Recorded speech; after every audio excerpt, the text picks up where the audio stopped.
Hello and welcome to today's webinar, What Every Startup Needs to Know About Immigration, presented by Early Growth Financial Services and Sophie Alcorn. My name is Patty Montoya and I'll be your moderator today from the Early Growth Financial Service team. I have a few quick notes before we get started. The webinar will last about an hour and that includes time at the end for questions, so feel free to type your questions into the control panel and we will answer them during the presentation. The next thing to note is that this webinar will be recorded and sent to all the registrants with the slide deck within 48 hours. You can also find the recording and all of our recordings on our YouTube channel, Early Growth. Now, before I pass this off to our speaker today, I would like to tell you a bit about Early Growth Financial Services. This is a quote from our founder, David Ehrenberg, and a few of the clients we've worked with. And here's a quick description of what we do. We're an outsourced finance and accounting firm. We work with early stage companies, helping them with everything from day-to-day accounting to financial forecasts to taxes and valuations. Now, without further ado, I'd like to introduce our panelist, Sophie Alcorn, is the founding partner of Alcorn Immigration Law. She's passionate about fighting for immigrants. It all started because she's the daughter of an immigration attorney and an immigrant. Sophie has the rare accreditation of being board certified as a specialist in United States immigration and nationality law by the State Bar of California, Board of Legal Specialization. As Stanford graduate, Sophie is an expert on U.S. immigration matters and has been quoted in global publications such as the New York Times, Financial Times, and The Atlantic. She's also a super lawyer, rising star, and made the National Advocate Top 40 Under 40. Alcorn Immigration Law was recently chosen by the Global Law Expert as the Law Firm of the Year in California for Entrepreneurs Immigration Services in 2019. Sophie, I'll leave you to this. Wonderful. Thank you so much, Patty, and thank you to Early Growth Financial Services. It's a pleasure to be here and to share with you what startups need to know about immigration. And I would love to just take a few minutes to tell you a little bit about myself and our team before we get started so you know who I am and where I'm coming from. So this was our ribbon cutting ceremony at our new office in Mountain View, California. We're in Silicon Valley and we help a lot of startups and startup founders and investors and people in the startup ecosystem, often who are technology professionals, get visas and green cards to stay here in the United States and live here and work here legally. So the reason I got started in immigration, which Patty alluded to, is because of my family. And yes, my dad was an immigration lawyer, and our family's immigration story in America, as far as I know it, really started with this gentleman, who was my great-grandfather. His name was John Grana, and this is his certificate of citizenship. He came to the US from Sicily in the early 1900s through Ellis Island and ended up in Chicago in the 1920s during Prohibition. And the interesting thing for me about this certificate of citizenship is that his distinctive marks were that his right arm was broken and his thumb was bent.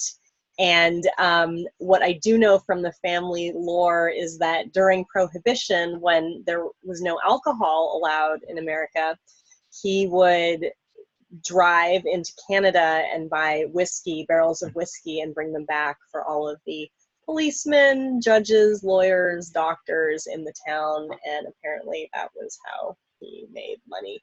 So I don't know, that was during Al Capone's time. So I don't know. That's how my family got started with immigration. And then it continued with my parents, my mom and dad. My dad was an immigration lawyer and I learned from him. And my mom was his client from Germany. So she's an immigrant. And so I was inspired by both of them. You know, my dad's amazing stories of helping people move to the United States and keeping families together and fighting the government. And just watching my mom's grit and perseverance and determination as she made a new life for herself in the United States and learned a new language, a new culture, went to school here and became a professional here.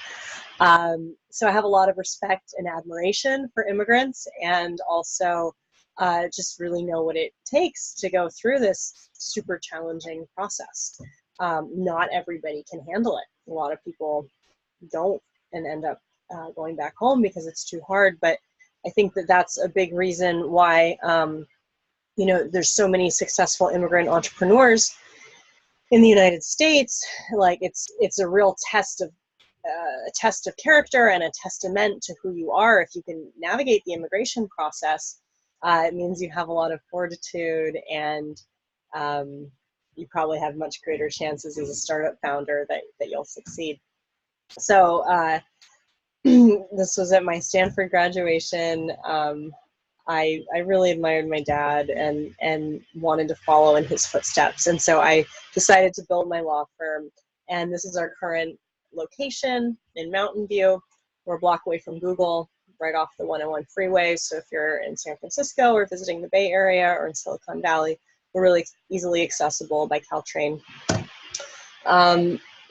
And to show you a little bit more, we help clients from all over the world get visas, green cards, and citizenship to stay and live and work legally in the United States so that you can build your companies. And we help our clients through all stages of the immigration process, including going to their actual green card and citizenship interviews with them so that they know that they have total peace of mind and that everything is going to go okay with the process, which is more and more important under the current administration with everything we've been hearing in the news about what's going on.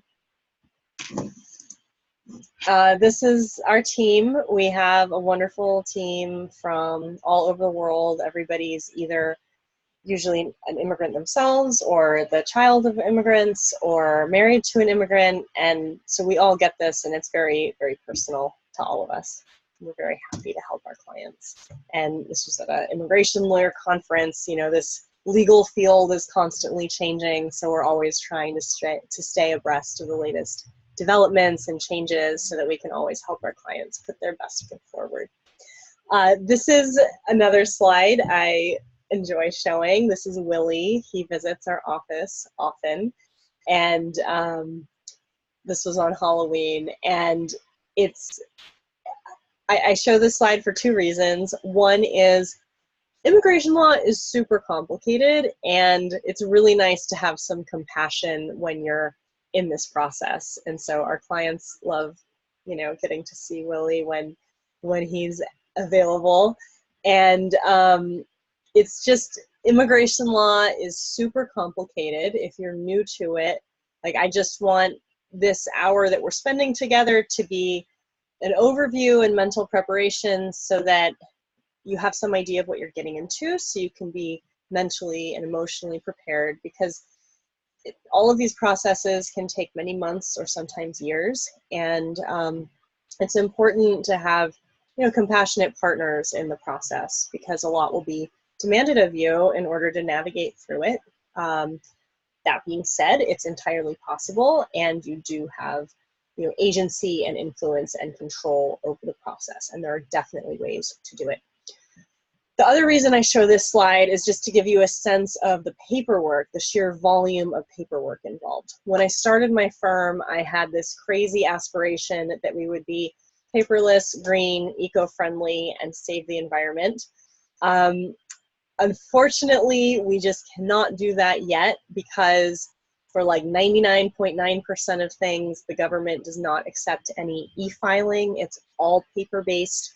And as you can see, these stacks of paper are really thick. So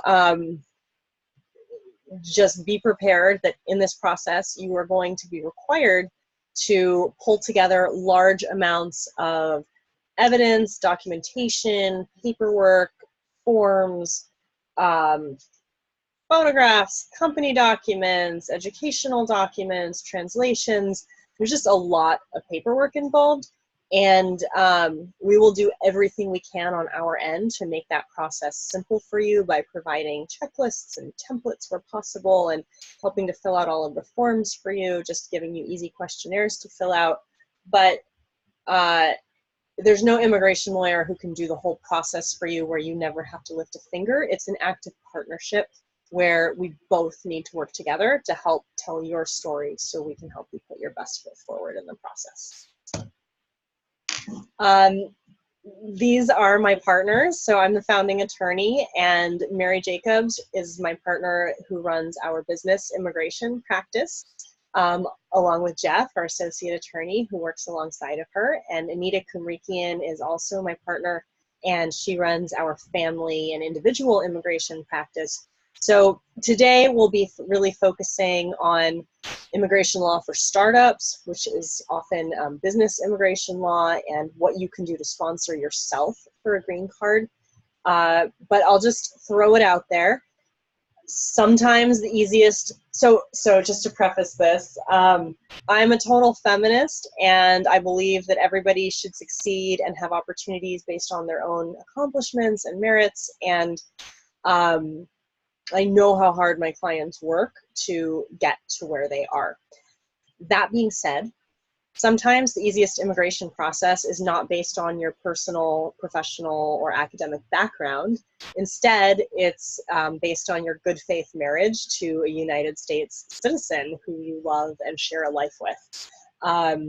So if that's the case, you know, please consider that route.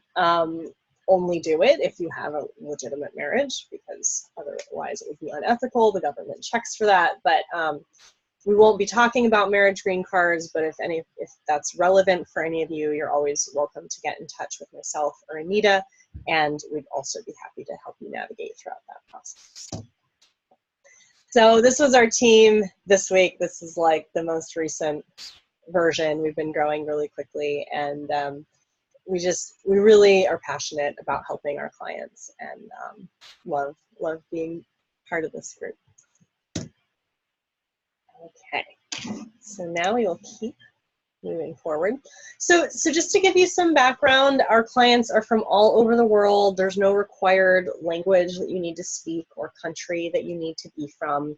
We've helped many former Googlers and Facebook employees and people from Apple and NASA and just all over the place either take their immigration into their own hands and get a green card by themselves if they're dissatisfied with the corporate immigration process that their company is going through. And we've also helped them when they decide that it's time to depart from the existing technology company where they're working. How can we help free them from the immigration status that is binding them to that company so that they can move out on their own and create a startup? Our clients are, I feel so fortunate to work with our amazing group of clients. They're brilliant and have attended, Stanford, Harvard, MIT, some of the best institutions in the world. And they're also backed by many amazing investors, Sequoia, Y Combinator, Techstars. So we feel fortunate to be working with such a great group of startup companies. Okay, so now we will delve into the meat of my presentation about immigration law and what startups need to know. And since we're here today in partnership with Early Growth Financial Services, which is a fantastic resource if you are needing if you're an early stage startup and you need just a simple structure around your company's accounting operations, they are fantastic, and they will also help you create a long-term financial strategy. So we're fortunate to be partnering with Early Growth today and happy to be here. And since the audience is primarily going to be early stage startups, I will be speaking from that point of view to hopefully make this the most relevant to you guys. If you're from a bigger company and you'd like to have a conversation about setting the immigration growth strategy for talent recruitment and retention, we could also have that conversation offline. Or also if you'd like to focus solely on options for yourself, for your family, we could also have that discussion. But today I'll be talking about what founders need to know about their own immigration status, and also early stage companies when you're first starting to hire your employees and you're finding that they're often going to need immigration sponsorship. So, and I'm gonna start, since some of you might be American and some of you might be from other countries. I'll just start at the beginning to make it really clear for everybody. So in U.S. immigration law, we have visas, we have green cards, and we have citizenship. Visas are temporary. Green cards are permanent residence. And citizenship is available if you've had a green card, typically for 5 years. There are, obviously, immigration has been in the news a lot. There are some tough current trends for you to be aware of that will affect you and your company as you guys go through this process. A lot of those have happened since we've had the change to the Trump administration. One of President Trump's executive orders was for extreme vetting, which means that they are very carefully scrutinizing every single application.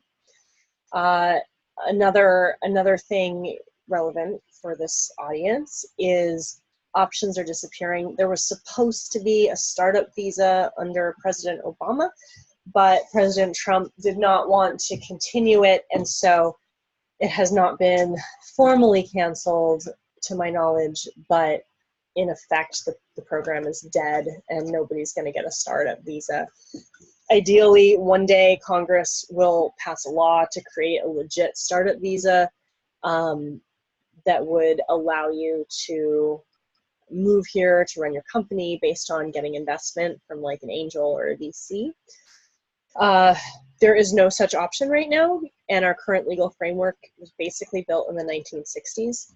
So most of what we'll be talking about today is how do we use those existing options that were created in the 60s and use them to creatively and ethically support immigration for the startup community, because those categories aren't as clear of a fit necessarily, because so much has changed since the 1960s. I mean, there was no internet or remote working or software technology companies back then. Everything's totally different.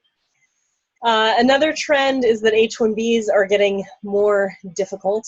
It's still possible to get an H-1B. It's still possible to transfer an H-1B. It's just slower, and there's more pushback from the administration. So I'll be touching on that a little bit more later as well. I've heard lots of stories about my clients' different experiences applying for visas in their home countries and also at the border at the airport coming in.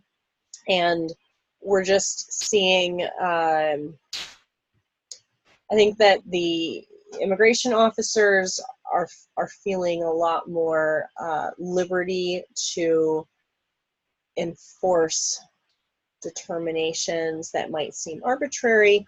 There's little oversight, and they feel a freedom from the administration to act in ways that they wouldn't have under the prior administration, which can mean that visas get denied and that people get turned around at the airports. So it's really important to be prepared, which we always do practice interviews for our clients before they go get their visa, and we talk about, okay, what do you need to have in your hand at the airport? How do you truthfully answer questions if you're asked? What are important things about your story to make sure that you share with them? We've also been seeing workplace audits. This happens even for startups who have sponsored people for H-1Bs or who have employees, and you have to do a process called an I-9 verification every time you hire a new employee, so that can be audited. And just there used to be the possibility that if you were getting a green card through work that you would not have to have an interview, but now interviews are just required for everybody getting a green card. So there's been a lot of changes, and this is just the tip of the iceberg. So the typical path for coming to the United States that a lot of my startup clients experience is that they've come here on some sort of visa, usually an F1 student visa or a B1 or B2 visitor visa. And if they get the F1 student visa, then they'll often have 1 year of a work permit called OPT, And if they've studied science, technology, engineering, or math, they can get a work permit for an additional 2 years called STEM OPT.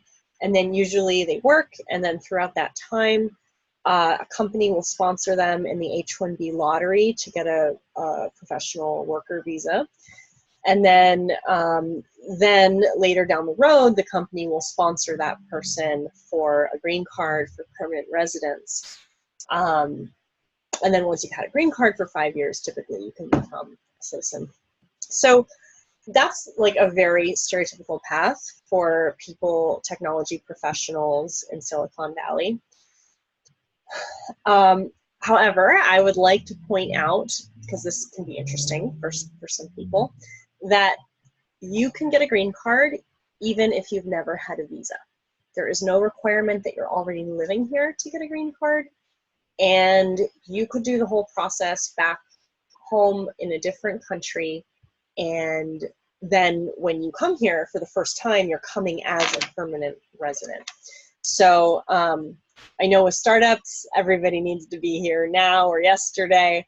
So, but you know, sometimes like maybe if you've already begun your startup in another country, it could be beneficial possibly to consider waiting about a year or two, maybe a year and a half, to try to get your green card from another country before you move here. So just some important vocabulary terms that I've heard I've gotten the feedback that people are super grateful that I've clarified these terms, because you can muddle through for years not really understanding the differences. The State Department deals with the consulates and embassies in other countries. The Department of Homeland Security deals with immigration inside the United States. If you're going to an interview in another country, you're going to a consulate or an embassy. If you're going to an interview in the United States, that will be with USCIS, which is part of the Department of Homeland Security. When somebody comes into the United States, they show the visa in their passport, which allows them to enter. And that visa will typically have an ending date. And it could be a 6-month visa, it could be a 10-year visa, 2 years, you know, it just depends on the category and the country that you're from. The visa allows you to go in and out, or basically to like board the airplane to come here. But what determines how long you can stay on any particular trip is actually the length of your status. And that is decided when you come in at the airport and they stamp your passport and they write a little date on it. And that's how long you could stay on this particular trip. So you need to be aware of both things. When does your visa expire, which ends your travel permission? When does your status expire, which determines how long you can stay in the US on this particular trip. When they put that stamp in your passport that tells you how long you can stay, that is called an I-94 stamp. And it can either have a date, or in limited circumstances, if you are an F1 student or a J1 exchange visitor, they will write, instead of a date, D/S, which stands for duration of status. And that means that as long as your academic program is happening, or as long as your exchange visitor program is in effect, you're allowed to stay until the program end date. I always advise everybody I talk to that it's very beneficial to go online to this website. You can Google it. I just searched for I-94 lookup and you can find it, but it's a CBP, a Customs and Border Protection website through the Department of Homeland Security. And you put in your name and your passport information. You can only do it for yourself, and you then can look up what the government electronic records are that got created the last time you entered the country. And you want to make sure that that the date on which your status ends, that was handwritten in your passport by the person, matches what's in the electronic database. And if there's a discrepancy because there's a typo or something, you really want to make sure that you get that corrected, and you can contact immigration lawyers to help you go and get that taken care of. But you want to make sure that it's accurate so that there's never any question about whether you possibly may have violated your immigration status and overstayed in the United States, which is a big no-no for trying to get a visa in the future. Okay, so here's another important concept. Immigrant intent versus non-immigrant intent. So the reason it's so difficult to get a student visa or a visitor visa or a J1 intern visa is because American law presumes that every person who's coming here wants to stay and live forever and get a green card and be an immigrant, and that it's your job as the person coming in to prove, no, I'm actually just visiting. I don't want to stay here forever. I have a life and money and property back home. But that there's like an uphill battle, as many of you have experienced, just in that very initial presumption that's built into the law. Some visas allow for something called dual intent, like, and we'll talk about this more, but like the H-1B or an L visa, either is okay. You can intend to stay temporarily or permanently. Both are fine, but this is a concept that's important to be aware of because it will help you understand why you might be given a hard time at the airport or at a visa interview. Also, okay, so I mentioned this a little bit earlier. There's this distinction between like a temporary visa or status, which is for a finite duration, a limited scope purpose. So like, you're authorized to work for this technology company for 3 years as a software engineer, like on an H-1B, versus a green card, which is you are a permanent resident for the rest of your life, as long as you obey the rules. And you know, if you get that through a company, you're initially supposed to be working there after it's approved, but eventually you have the freedom to work anywhere you want, live anywhere you want within the United States, do different jobs, and the freedom to become a citizen if you're a permanent resident. If you end up getting your visa in a different country besides the United States, lawyers will call that consular processing because you're going to a consulate. And you could either be getting a non-immigrant visa like an F1 or an H-1B there, or you could be getting an immigrant visa there, which is the precursor to a green card. When you would, if you get an immigrant visa, as soon as you come in, they'll mail your green card to you in the mail. If you're dealing with immigration inside the United States because you're already here and you're switching from one non-immigrant category to another, like visitor to student or student to H-1B, that is called a change of status. But if you're moving from one of those temporary categories to getting a permanent green card, we call that process adjustment of status. So immigration law is super complex. That's just the vocabulary, but it is possible. There is hope. There's a lot we can do. So that's what I would like to talk to you about next. Okay, so now we're going to be going through some various visa and green card options. First, we'll focus on temporary statuses, then we'll talk about green card statuses. There's a lot. This is not everything. I do have, and I'll show this to you at the end of the presentation, like a handy one-page graphic on what are the main options for startups. And so I'll be happy to share that with you guys by email. If you email me, Sophie, S-O-P-H-I-E, @alcorn, ALCORN.law, L-A-W. But for now, we'll start delving into some of the more common temporary options that apply to startups. So if you are the flavor of startup founder who has about $100,000 to $200,000 of your own personal money that you're planning on investing into this company, and you are from one of a very specific set of countries, which is here on this list, you could potentially apply for an E2 visa. If you're from India or China, you're not on this list. There's no investment treaty between the United States and those countries. There are a lot of Western European countries on this list. Interestingly, Iran is on this list. So just, check this list to figure out if your country of citizenship is on there, because that would mean that you could potentially qualify. So this would allow you to come in as the CEO and start your company. It also allows you to bring employees with you from your home country who have the same citizenship if they have skills that are essential to the business. It's important to note that to continue to qualify for an E2 visa, your company has to at least be 51% owned by people of your same nationality. So let's imagine that you are Italian. If you originally come in and start your company and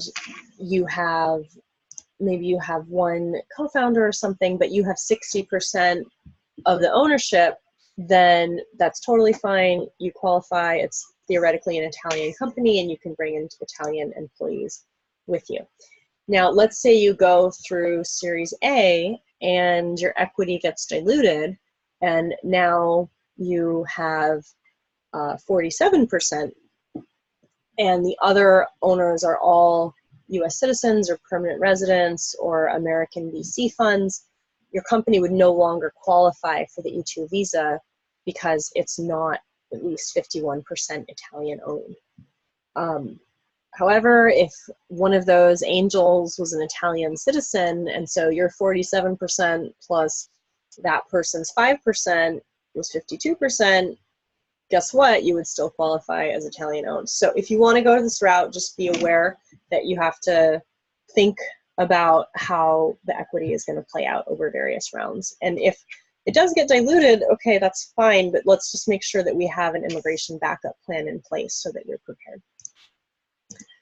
Okay, another option, if you already have had a company established in another country, which a lot of startup founders coming from Europe or Australia or India have done, you could potentially come here on a visa called an L1, which is for intercompany transferees, people coming from one branch of the company where they've been working at to another. And you can either come as an L1A, which is a manager, or an L1B, which is an employee with specialized knowledge. And the L1A is valid up to 7 years. The L1B is valid up to 5 years. For this and the E2, your spouse, well, for all of these, your spouse can come, your kids under 21 can come. But whether your spouse can work or not is another question to be sure to ask. So with the E2 and the L1, the spouse can work. So in order to qualify for the L1, you need to make sure that the person applying has literally been an employee, paid ideally on payroll with regular paychecks over at least 1 year for work they performed in the original country. So if you've spent a lot of time in the US on business trips, that pauses the clock for accruing the 1 year of time. It doesn't reset it, but it does stop the, temporarily pause your accrual of time to qualify for that.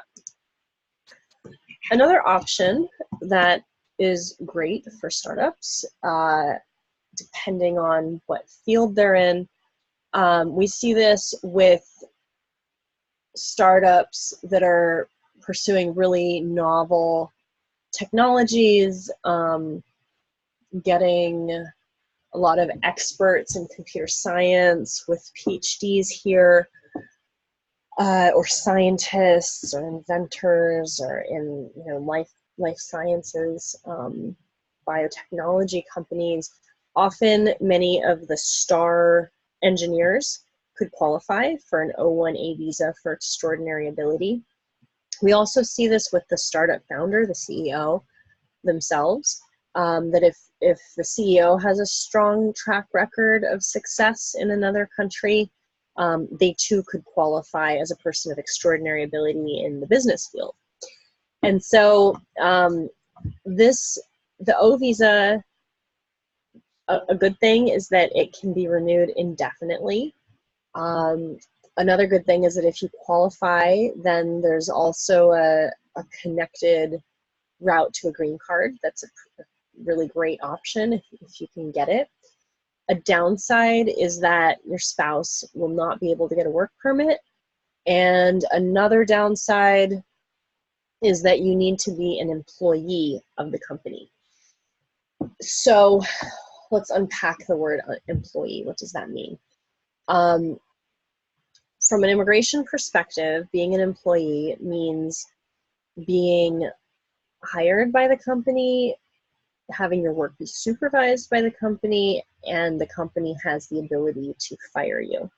And typically the way we show that is through an independent board of directors.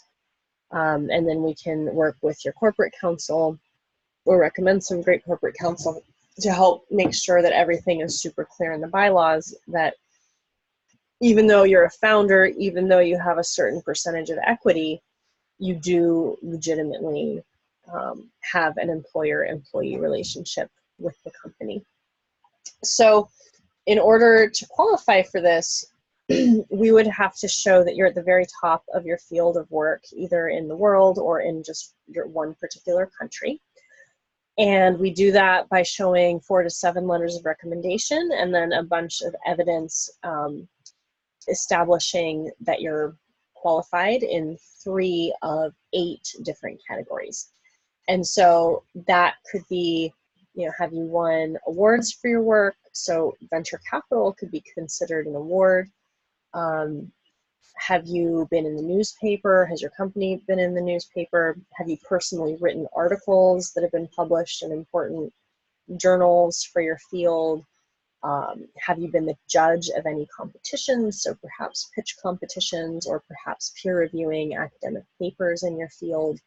Have you had a leading or critical role in an important organization? So that could be like CEO of a startup. And have you had a high, there's others, but another one is, have you received a high level of remuneration for your services? So have you been paid a lot? And we could potentially argue that here's your equity and here's your valuation. Look, that's a lot of money. Therefore, that's another criteria to consider.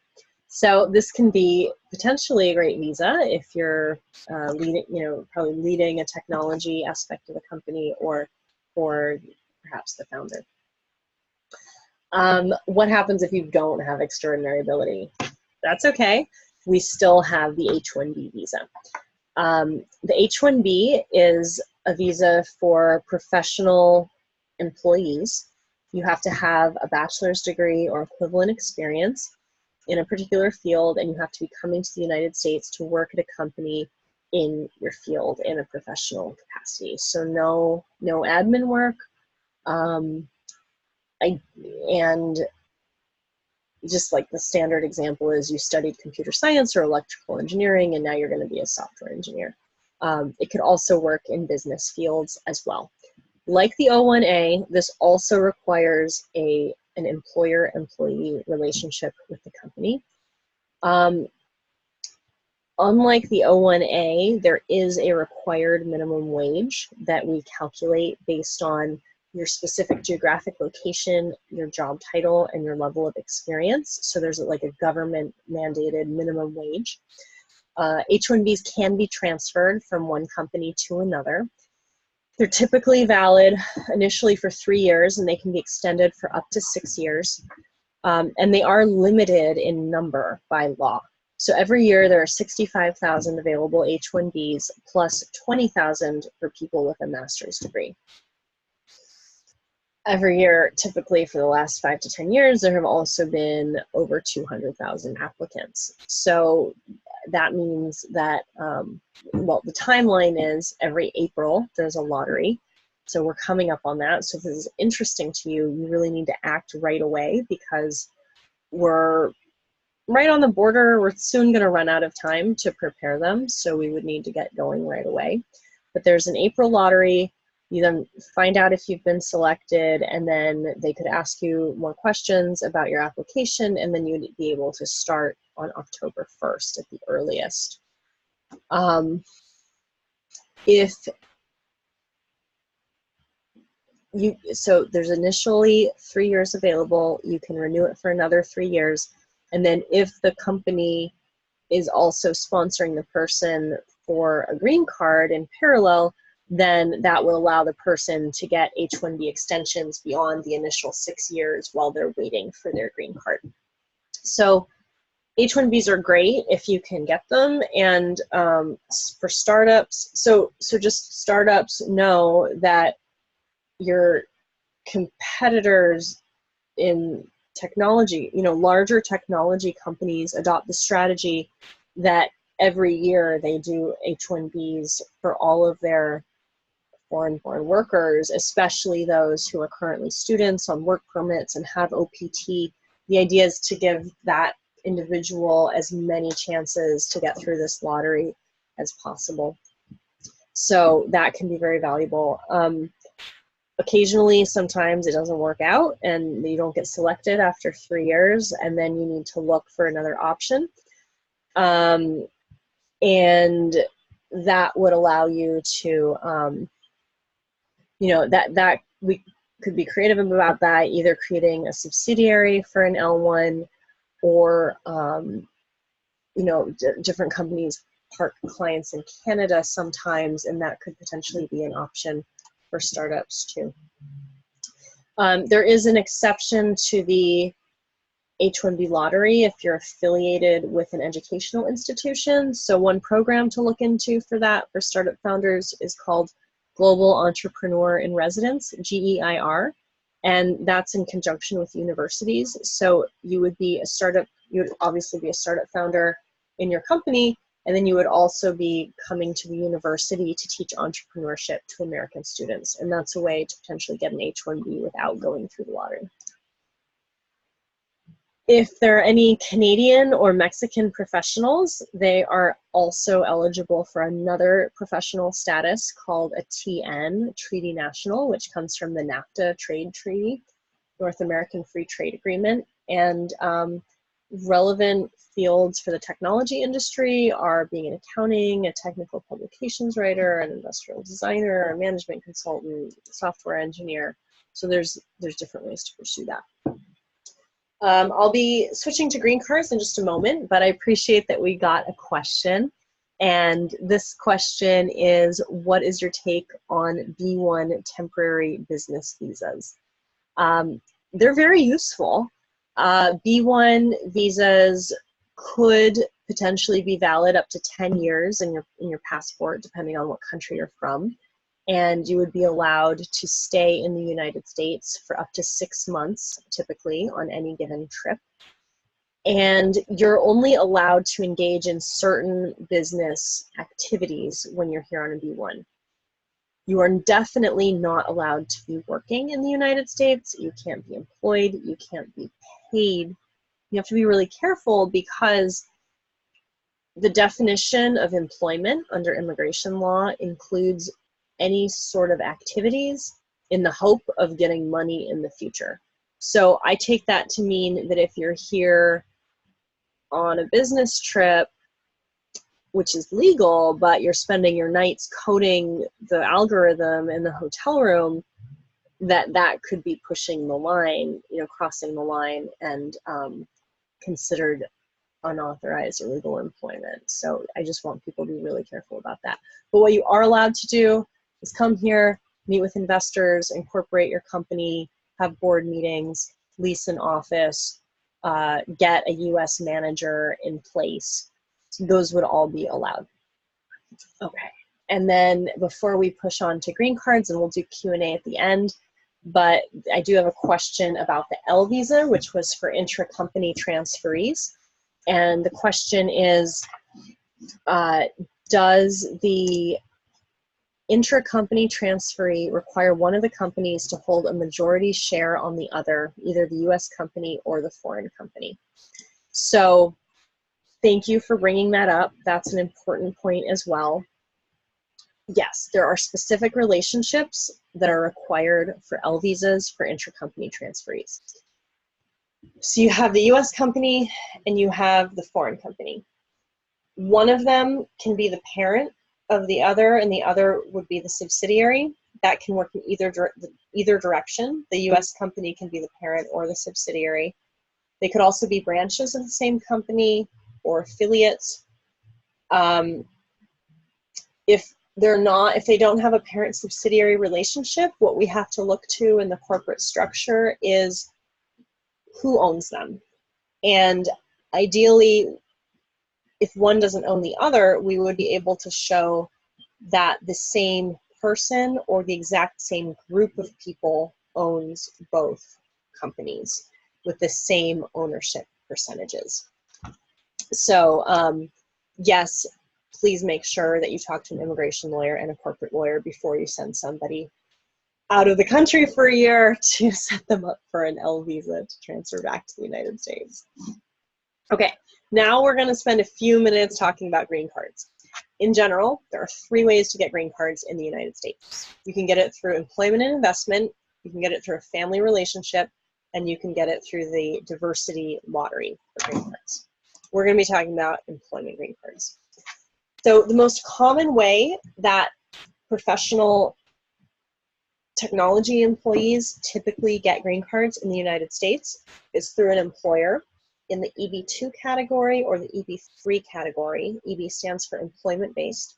EB2 is for people with advanced degrees like master's degrees or PhDs. EB3 would be for skilled workers. That is where people with bachelor's degrees would fall into. And there, you'll also hear this acronym PERM that gets thrown around. PERM is the process by which a company establishes the foreign worker's eligibility for a green card by proving through a very specific recruitment process that they have not been able to find any Americans to do the job, and the company therefore has to hire the foreign employee to do it. So this is what Google or Apple will do for their employees. This is what your startup will do for employees, probably after you get through the founding stage. But if you're a founder, this will not work for you, because if you have any more than like a tiny bit of equity in the company, the Department of Labor is going to audit you and say, hey, you have a conflict of interest. If you own the company, we don't think you're going to do an adequate job of trying to recruit Americans for the position that you want. So it can be very difficult for a founder to get a green card through this route. So that's why we have to explore other options. So if you have already exited from your startup and you're floating in cash, that's great. You could then buy a green card through investment by investing $500,000 in a regional center, or by locating your own new business in a rural area or one with high unemployment. Or you could invest $1 million of your own money to locate your business anywhere. You have to create 10 jobs for Americans, and this will give you a green card that's valid for 2 years, and then at the end of that, you would prove that you legitimately made your investment, and then you could potentially get the full lifetime permanent residence, non-conditional, and get your 10-year green card. But what happens if you have not cashed out of your startup yet? How do you get a green card? Well, there are a couple of options. One of them is called the EB-1A green card. It's for people with extraordinary ability, and this is a corollary to the O-1A visa. It's if you are at the very top of your field in your country or in the world. For this type of visa, for this type of green card, there are 10 criteria, but it's essentially the same thing. Have you won awards? Have you been in the media? Do you have patents? Do you have inventions? Have you judged competitions? Are you famous? Have you written articles? Those are the things that we would look at, and we would also be getting the letters of reference for this as well. What happens if you don't have all of that, or maybe you have some, but it doesn't quite rise to the level? Well, for a lot of people, we also consider the EB-2 green card with a national interest waiver. This is a lower threshold. It does require you to be outstanding, but not extraordinary. And basically what we're looking at here is what you're doing in the national interest. NIW stands for National Interest Waiver, and it's saying that we're not going to do that perm recruiting process to find Americans because you're unique and you're awesome and you're going to bring, you know, skills and benefits to the United States that we need. So no vices, no like, like no cannabis companies could qualify for this, I think. We have to show something good about what you're planning on doing here. So, anything in healthcare that could potentially save lives, or anything maybe, I don't know, in the gig economy that could create jobs for lots of Americans. Our job as lawyers is to frame it in the right way and to help you put your best foot forward, but you want to make sure that there's a kernel of an idea there, that you are going to be helping America in some way, and this is potentially a way for you to get a green card as well. That's easier than the EB-1A. I have a blog on my website comparing the two options in detail at alcorn.law, and so you can read that if you're interested in a more nuanced comparison between the two, or you can also email us and we'll be happy to send that to you. If you're considering the L route for intercompany transferees, there's a green card for that too. It's called an EB-1C, and it's for people who have been managers or executives, who are in the US as managers or executives. And it does require that you've spent 1 year working abroad for the related company. And it also requires the US company has to have been doing business for at least 1 year before the US company is allowed to sponsor you in this category. So once you've had your green card through one of these routes, and just remember there are other routes, there's all the family routes, there's the lottery if you're from certain countries that have low levels of immigration. So once you've had your green card for 5 years, then you could become a citizen if you want to. It's not required. If you are married to a United States citizen, you can get your green card after only 3 years. In general, you have to be here in the US for at least 50% of the time to be eligible to become a citizen and be a person of good moral character. And to go through that process, there's another interview, a test about your English language abilities, which is very simple, and a civics test, which is easy to study for, and then you would go to an oath ceremony. So you can email us, help@alcorn.law or sophie@alcorn.law. I have this chart that we've created that lays out all of the different categories that we've been talking about today. So, here's for investors, you could get a temporary E2 visa, or you could get a permanent EB-5 green card, or if you're going the L route, you'd probably consider the L1A visa and then an EB-1C green card. So this chart, goes through all of the options and has a little snippet so that you can understand who's eligible, what are the steps, and what are the benefits of once I get it. In general, just so you know about the investment that's involved, to go through an immigration process, you'll need to be paying the US government for filing fees, your immigration attorney for their legal fees, and also there might be educational evaluations and translations and possible recruiting fees that you'll have to pay as well. You should just be able to call an immigration attorney and have a discussion and get a quote about how they charge. Most, 98% of what we do is all flat fees, and a few things are hourly, but that's rare. So yeah, we would be happy to have a consultation with any or all of you, with either myself or Mary or Jeff, and we can go through your options for you and help you to your strategy. You're welcome to contact us for that. Here's our contact information. But I would love to take some questions. Patty from Early Growth, you're welcome to chime in as well if you have any questions. And we have the chat window open, and I will be happy to answer anything that I can. Thank you, Sophie, so much. At the moment, we have no questions, but I will be emailing everyone with the recording of this webinar. I will copy you, Sophie, so they can have your information, and I'll include the Let's include the options chart, Patty, so that everybody has that as well. I'll send that. Yes.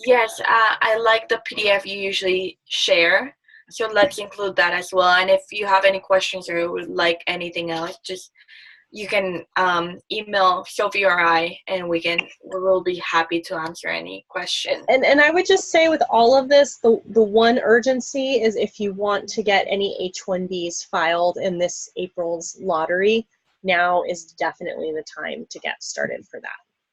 Oh, so, and we do have a question. Do I have any thoughts on the Kiwi Act that was passed and what it means for New Zealanders? Yes, I do, and it's really great. It's a new trade treaty that opens up the relationship more between the United States and New Zealand, and it allows New Zealanders to now get the visa I talked about, the E2 visa for investors, as well as another visa I didn't mention, which is an E1, which is for people who are doing substantial trade between two countries. So it's fabulous. You know, this provides more flexibility for people from New Zealand to come to the United States and work here, and likewise, it's great for Americans who want to go to New Zealand. But absolutely, it is an option, and we would be happy to help with that as well. We have another question. Can a founder invest in their own company and get an investor's visa? So yes, that is possible. There are two investor visas, the E2 investor visa, which is temporary, and your country has to have a treaty with the United States in order for you to qualify for that, or the EB5 investor green card, which is for everybody around the world, regardless of the country.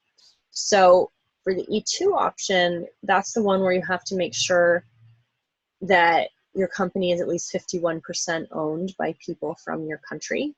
For the EB5, it doesn't matter. Once you put in your $1 million or your $500,000, you could get all the angel and VC money that you want, and it could dilute your ownership, and it doesn't really matter. So both options are possible, and this is definitely a route that some people pursue. And we'd be happy to have a conversation with you more in depth about that.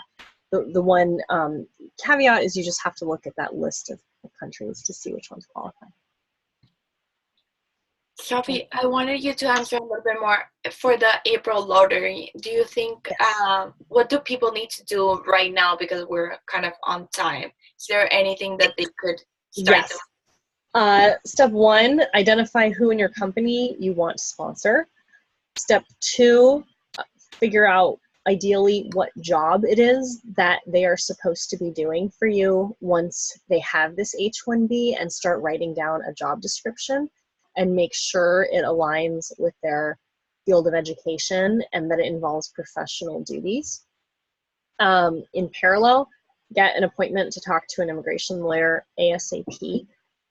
Especially if you're in a startup, you'll have to go through like a pre-certification phase where you're obtaining something called an LCA with the Department of Labor, and the closer we get to April 1st, that could take 2 or 3 weeks. So it's easy to get. We need your SS4 letter from the IRS, which is your number where you get your tax identification number, your letter where you get your tax identification number. So get that, call us, make an appointment, and then we'll be happy to consult with you and set a strategy. But basically, we need the remaining 6 weeks to put together one of these cases without you needing to go too crazy to do a last-minute scramble to get us everything. So thank you, Patty. And we have another question. And this question is, I am an F1 student working for a startup via OPT, which is expiring by the end of February. I am petitioning for permanent residency via marriage. While I am going through this process, is there any way I can continue working for my startup, or do I have to wait? So congratulations that you're getting married. That's very exciting. Make sure that in your marriage green card process, you're filing an I-765 work permit right away at the beginning with your I-130 and your I-485 and all of the other documents that you'll need to do. You should probably use a lawyer to make sure that it goes smoothly and you don't have any hiccups. You will not have work permission though. There will be a gap between when your OPT expires and when you actually get your work permit in a few months down the road. And that could be anywhere from about 4 to 6 months, which is what we're seeing here in California. Maybe, and we could talk about this more, maybe you could volunteer for the startup, but I wouldn't want you to be getting any financial reward later for the volunteering that you're doing in this time, or else it could be considered to be unauthorized employment, and I don't want to jeopardize your situation and put you at risk for that. So that's what I would advise. And then we have another question. Is there a route from the E2 visa to immigrant status or permanent residence, or an equivalent to EB1? Okay, so if you're an E2 investor, you need to find your way through the green card process. It's separate. Some people do an E2 visa and then an EB5 investor green card. Some people do an E2 visa and then an EB1A extraordinary ability green card. Some people do an E2 visa and then a marriage-based green card. There's no green card pathway that's a direct corollary to the E2 visa. So you need to find a way to navigate into one of the other options. Okay. Well, I want to be courteous of everybody's time. And I think that's all the questions that we have. Patty, thank you so much to you and to Early Growth Financial Services for hosting this webinar. Early Growth is a great organization. I often refer my clients to you guys because you just really provide stellar fractional CFO support to startups. And that's a great advantage for many companies. And I want to make sure that all my clients are in good hands and that they get their money things straight so that it never comes back to bite them down the road with a later funding round. Thank you, Sophie. Thank you for your time. This was really, really interesting. So once later on, we'll send you all that we promised. Great. Bye. Okay. Thank you, everybody. Bye-bye.